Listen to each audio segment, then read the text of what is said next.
এটা করার সাথে সাথে আপনার কণ্ঠটা হালকা লাগবে, কণ্ঠে যদি কোনো জড়তা থাকে সেটা লাগবে না। তো এই ব্যায়ামটা আমরা সকালবেলা সবাই করতে পারি। তো এটা হচ্ছে একটা গো সাইন, যেটা জাপানিজরা বা কারোর সাথে যখন দেখা হয় তখন একটু তারা নত হয়। তো আমরা এটা চাইলে এটা করতে পারি।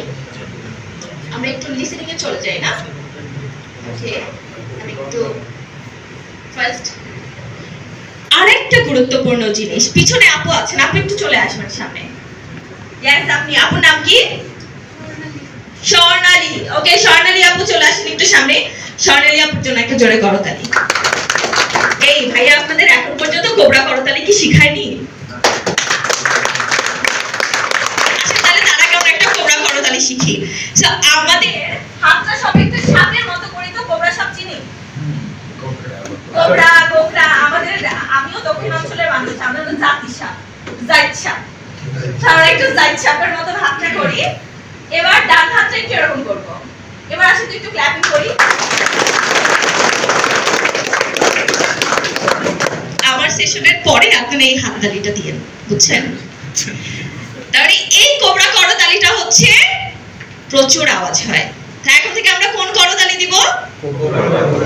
আসেন এবার একটু হ্যান্ডশেক, অনেক বড় একটা পার্ট না কমিউনিকেশনের আরেকটা।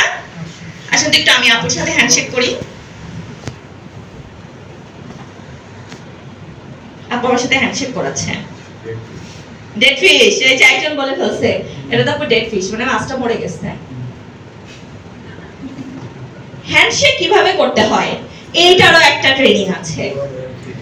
অনেকে আমরা কি করি, এই যে আপু যেরকম ধরছে এইভাবে, আবার অনেকে ধরি ধরছি রে আর ছাড়বো না, ইহো জন্মে আর ছাড়বো না। আবার অনেকে যত ঝাঁকি তত নেকি, নেকি অন্য জায়গায় লাগুক না লাগুক, নেকি আমাদের ঠিকই হ্যান্ডশেকের সময় লাগে।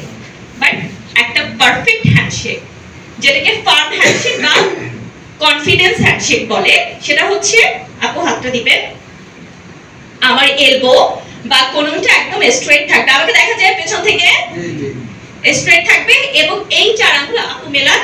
হ্যাঁ, এই যে দেখেন তার চার আঙ্গুল এবং এই অংশটা আমার হাতের সাথে মিলবে এবং আমার এই অংশটা হাতের সাথে মিলবে। তখন একটু সামান্য আপনি শেক করতে পারেন। এটাকে বলা হয় কনফিডেন্স হ্যান্ডশেক। আমরা একটু পাশের জনের সাথে কনফিডেন্স হ্যান্ডশেক করব। আমাদের কোনটা সোজা থাকবে এবং আমাদের চার আঙ্গুল এবং এই এক আঙ্গুল কিন্তু পেছনের সাথে লাগবে। সো আমরা একটু সবাই করব হ্যান্ডশেক। ভাইয়া, হ্যাঁ আপনাদের যেভাবে আপনাদের দাঁড়ায় যদি ভালো লাগে বসে, এইটাকে বলা হয় ফার্ম বা কনফিডেন্স। আপু থ্যাংক ইউ সো মাচ। আচ্ছা, চকলেট কার কাছে? আপুর জন্য একটা চকলেট। হ্যাঁ, আপু এত কষ্ট করে এসেছেন, আপুর জন্য একটা চকলেট। সো এরপর থেকে আমরা কোন হ্যান্ডশেক করব?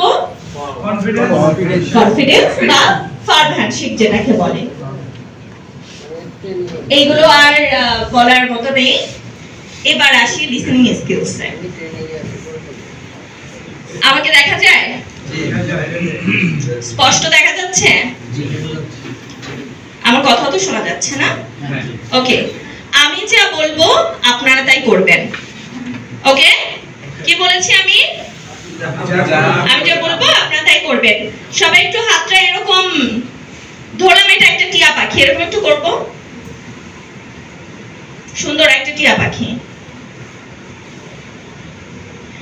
এবার এই টিয়া পাখিটা আমার মাথার উপরে 3 বার উঠবে। 1 বার, 2 বার, 3 বার। আবার একটু আমার মুখের কাছে আনি। খুবই সুন্দর টিয়া পাখিটা। আবারও উঠবে। 1 বার, 2 বার, 3 বার। এবার এই টিয়া পাখি আমি আমার গালে লাগাবো। আমি হাতটা নামাই, আপনারা কেউ নামাবেন না। আমার প্রথম ডিরেকশন কি ছিল?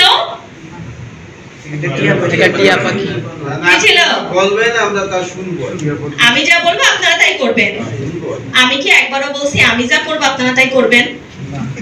আমি বলছি গালে, আমি থুতনিতে লাগাইছি, আপনারা তো আমার কথা শোনার কথা ছিল।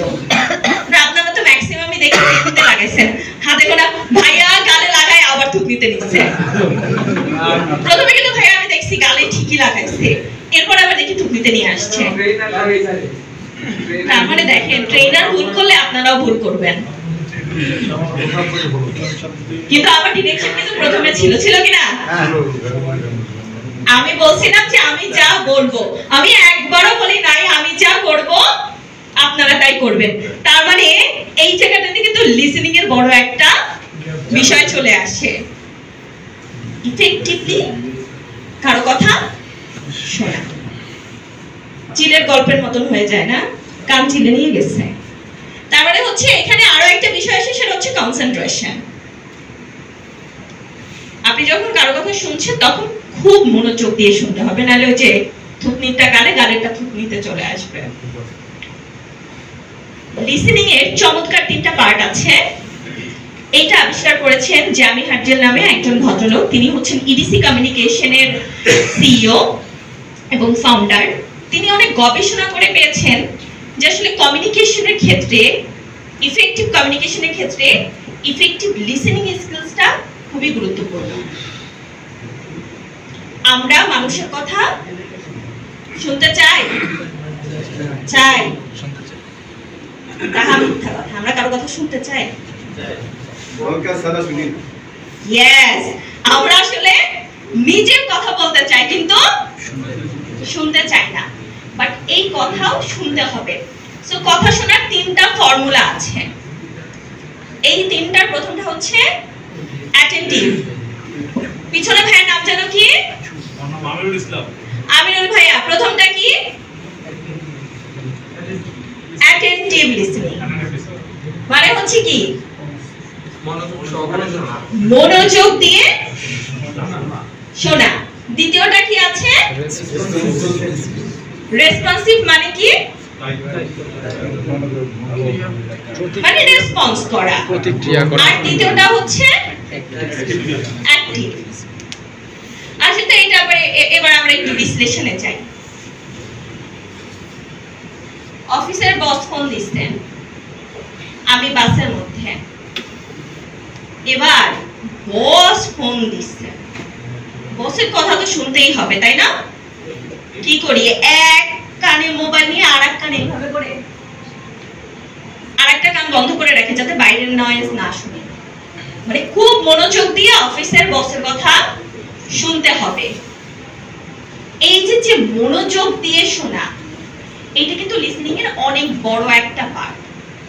আমরা ম্যাক্সিমাম সময় মনোযোগ দিয়ে শুনি না। বলা হয়েছে যখন আপনি কারো কথা শুনবেন তখন এই যে এরকম এক কান দিয়ে শুনবেন, আর এক কান প্রয়োজনে বন্ধ রাখবেন, যাতে করে তার কথাটা মনোযোগ দিয়ে শুনতে পারেন। এরপরে আসে রেসপন্সিভ। এখন ভাই আপনার নামটা কি? ফিরোজ ভাই তো আমার সাথে কথা বলতেছে, আমি তেমনি করে দাঁড়ায় আছি। ফিরোজ ভাই বলতেছে আমি দাঁড়ায় আছি। ফিরোজ ভাই আপনার আমার সাথে কথা বলতে তখন কেমন লাগবে? বোরিং লাগবে না? তখন কি করতে হবে? কথা শোনার সময় অপোজিটের মানুষের কি করতে হবে? রেসপন্সটা কিভাবে করা যায়?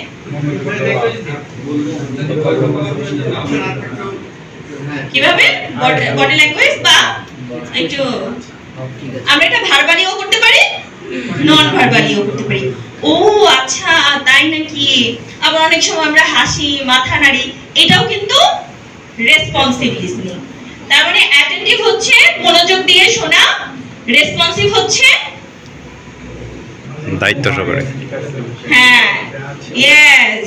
ও তাই নাকি? আবার অনেক সময় একটু নোট নেই না? আমার ফোন নম্বরটা বলো তো, আবার আমরা রিপিট করি, তাই না? অনেক সময় এই যে রেসপন্স করা, এটা লিসেনিং এর অনেক গুরুত্বপূর্ণ একটা পার্ট। এবং শেষ যেটা, সেটা হচ্ছে অ্যাক্টিভ লিসেনিং। অ্যাক্টিভ লিসেনিংটা আমরা আরেকটা ছোট্ট অ্যাক্টিভিটি থেকে যাব কিনা? অ্যাটেন্টিভ কি, রেসপন্সিভ কি, এই দুইটা এবার আপনারা পেয়ার হয়ে একজন আরেকজনকে বলবেন।